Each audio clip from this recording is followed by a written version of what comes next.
تو وہ کسی کوتاہی میں نہیں بلکہ اللہ کی عطا کردہ آسانی کو قبول کر رہی ہوتی ہے۔ اور یقین رکھیں رب اپنے بندوں کی نیتوں کو خوب جانتا ہے۔ تیسری وہ خاتون ہے جس کے لیے شریعت نے خاص شفقت کے ساتھ آسانی رکھی ہے، اور وہ ہے حاملہ خاتون، جسے اپنی جان یا اپنے ہونے والے بچے کے لیے خطرہ محسوس ہو۔ یہ وہ نازک مرحلہ ہوتا ہے جہاں ایک نہیں بلکہ دو زندگیاں ایک جسم سے وابستہ ہوتی ہیں۔ اسی لیے اسلام یہاں غیر معمولی حکمت کے ساتھ رہنمائی دیتا ہے۔ غور کیجئے، حمل کے دوران عورت کا جسم پہلے ہی اضافی بوجھ برداشت کر رہا ہوتا ہے۔ اگر روزہ رکھنے کی وجہ سے شدید کمزوری، پانی کی کمی، چکر یا کسی اور طبی پیچیدگی کا اندیشہ پیدا ہو جائے تو شریعت ایسی خاتون کو خود کو مشقت میں ڈالنے کا حکم نہیں دیتی، بلکہ جہاں حقیقی خطرہ ہو وہاں اللہ تعالیٰ نے واضح رعایت عطا فرمائی ہے۔ اگر حاملہ عورت کو اپنے ذاتی تجربے، جسمانی علامات یا کسی مستند ڈاکٹر کے مشورے سے یہ غالب گمان ہو جائے کہ روزہ رکھنے سے اس کی صحت متاثر ہو سکتی ہے یا بچے کی نشوونما پر برا اثر پڑ سکتا ہے، تو ایسی صورت میں اس کے لیے روزہ چھوڑ دینا جائز ہے۔ یاد رکھیں یہ کمزوری نہیں بلکہ اللہ کی دی ہوئی رخصت سے فائدہ اٹھانا ہے۔ البتہ اس سہولت کا مطلب یہ نہیں کہ روزے ہمیشہ کے لیے معاف ہو گئے۔ جب وہ خاتون بچے کی پیدائش کے بعد اور صحت بحال ہونے پر خود کو روزہ رکھنے کے قابل پائے تو رمضان کے چھوٹے ہوئے روزوں کو قضا ادا کرنا لازم ہوتا ہے۔ یہی شریعت کا متوازن اور رحمت بھرا نظام ہے۔ بس اگر کوئی حاملہ عورت حقیقی خدشے کی بنیاد پر روزہ مؤخر کرتی ہے تو وہ کسی گناہ میں مبتلا نہیں ہوتی، بلکہ وہ اللہ کی عطا کردہ آسانی کو قبول کر رہی ہوتی ہے۔ اور یاد رکھیں اللہ تعالیٰ اپنے بندوں پر سختی نہیں چاہتے بلکہ آسانی چاہتے ہیں، خاص طور پر وہاں جہاں ایک نئی زندگی کی حفاظت کا معاملہ ہو۔ چوتھی وہ عورت ہے جس کے بارے میں شریعت کا حکم نہایت واضح اور قطعی ہے، اور وہ ہے حالت حیض میں موجود عورت۔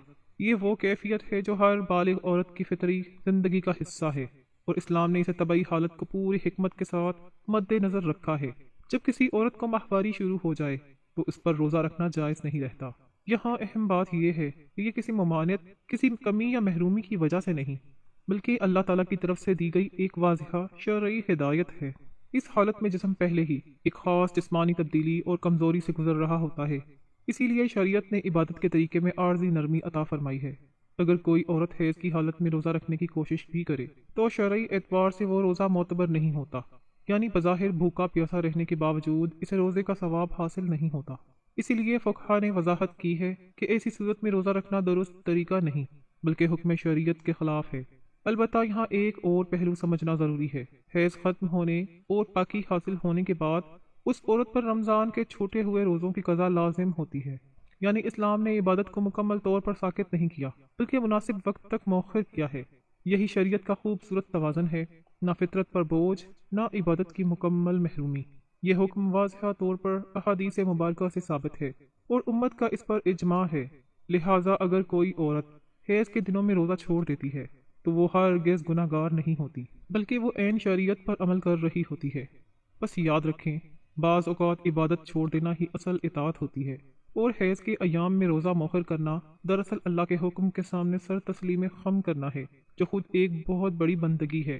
پانچویں وہ خاتون ہے جس کے لیے شریعت نے ماں بننے کے لیے نازک مرحلے کو سامنے رکھتے ہوئے خصوصی رعایت رکھی ہے، اور وہ ہے نفاس والی عورت، یعنی وہ عورت جسے بچے کی پیدائش کے بعد خون آ رہا ہو۔ یہ وقت عورت کی جسمانی کمزوری اور بحالی کا مرحلہ ہوتا ہے، اسی لیے اسلام یہاں غیر معمولی آسانی عطا کرتا ہے۔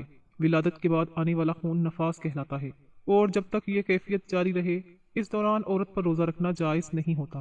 شریعت کا اصول یہاں بالکل واضح ہے کہ نفاس کی حالت میں عبادت کا طریقہ وقتی طور پر بدل جاتا ہے۔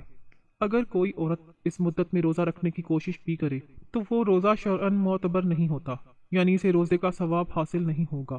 یہ حکم دراصل اللہ تعالیٰ کی رحمت کا مظہر ہے، کیونکہ بچے کی پیدائش کے بعد عورت کا جسم شدید کمزوری، تکن اور اندرونی تبدیلیوں سے گزر رہا ہوتا ہے۔ ایسے وقت میں اسے بھوک اور پیاس کی اضافی مشقت میں ڈالنا اسلام کا مقصد نہیں، اسی لیے شریعت نے ماں کی صحت اور بحالی کو مقدم رکھا ہے۔ البتہ اس رعایت کے ساتھ ایک ذمہ داری بھی وابستہ ہے، جب نفاس ختم ہو جائے، عورت پاک ہو جائے اور وہ روزہ رکھنے کے قابل ہو جائے تو رمضان کے جتنے روزے چھوٹے ہیں ان کی قضا بعد میں ادا کرنا ضروری ہوتی ہے۔ یوں عبادت ساکت نہیں ہوتی بلکہ مناسب وقت تک مؤخر کر دی جاتی ہے۔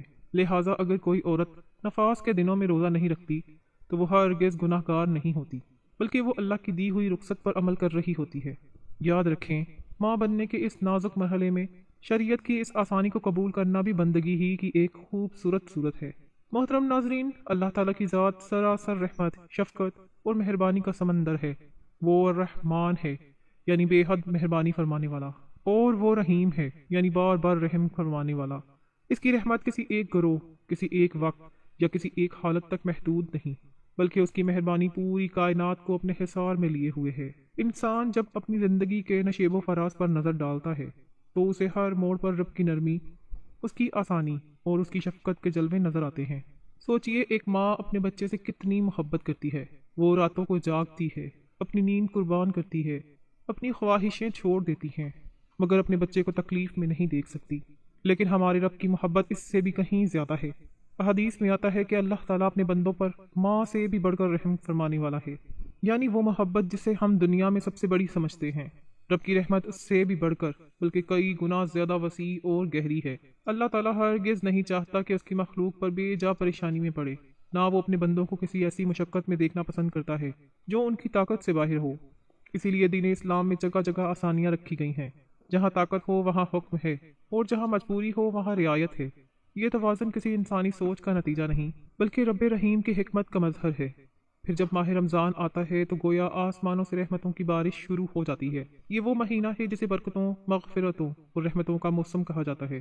اس مہینے میں نیکی کا اجر کئی گنا بڑھا دیا جاتا ہے، گناہوں کی معافی کے دروازے کھول دیے جاتے ہیں، اور بندوں کو اپنے رب کے قریب آنے کے بے شمار مواقع عطا کیے جاتے ہیں۔ ہر طرف رحمت کا نزول ہو رہا ہوتا ہے، ہر لمحہ بخشش کی ہوائیں چل رہی ہوتی ہیں۔ لیکن یہاں رب کی رحمت کا ایک اور حسین پہلو سامنے آتا ہے۔ اللہ تعالیٰ نے اس بابرکت مہینے میں بھی اپنی بندیوں کو نہیں بھلایا۔ اس نے عورتوں پر یکساں بوجھ نہیں ڈالا، نہ ان کی فطری حالتوں کو نظر انداز کیا، بلکہ اپنی کامل حکمت اور شفقت کے ساتھ ان کے لیے خصوصی رعایتیں مقرر فرمائیں۔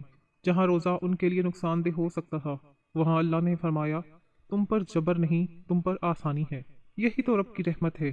وہ عبادت بھی چاہتا ہے مگر بندے کی ٹوٹ پھوٹ نہیں چاہتا۔ وہ قربت بھی چاہتا ہے مگر بندے کی تکلیف کے بدلے نہیں۔ اسی لیے بیماری، حمل، دودھ پلانے، حیض اور نفاس جیسی حالتوں میں عورت کو روزہ مؤخر کرنے کی اجازت دی گئی۔ یہ محرومی نہیں، یہ اللہ کی طرف سے محبت بھرا تحفہ ہے۔ یہ کمی نہیں، یہ رب کی خاص نظر کرم ہے۔ حقیقت یہ ہے کہ اللہ تعالیٰ اپنے بندوں سے سختی نہیں بلکہ آسانی چاہتا ہے۔ وہ چاہتا ہے کہ اس کی مخلوق سکون میں رہے، تندرست رہے اور اس کی عبادت محبت اور اطمینان کے ساتھ کرے۔ اگر وہ چاہتا تو کسی کو بھی کوئی رعایت نہ دیتا، مگر اس کی صفت ہی رحمت ہے، اس کی شان ہی نرمی ہے، اس کا انداز ہی شفقت ہے۔ لہذا جب کوئی عورت اپنی مجبوری کی حالت میں روزہ مؤخر کرتی ہے تو وہ اللہ سے دور نہیں ہو رہی ہوتی، بلکہ وہ اسی رب کی دی ہوئی اجازت کو قبول کر رہی ہوتی ہے جو اپنی مخلوق سے 70 ماؤں سے بڑھ کر محبت کرتا ہے۔ رمضان کی یہ رحمتیں ہمیں یہی سبق دیتی ہیں کہ ہمارا رب ہمیں تھکانا نہیں چاہتا، وہ ہمیں سنبھالنا چاہتا ہے، وہ ہمیں آزمانا نہیں چاہتا، وہ ہم پر رحمت نچھاور کرنا چاہتا ہے۔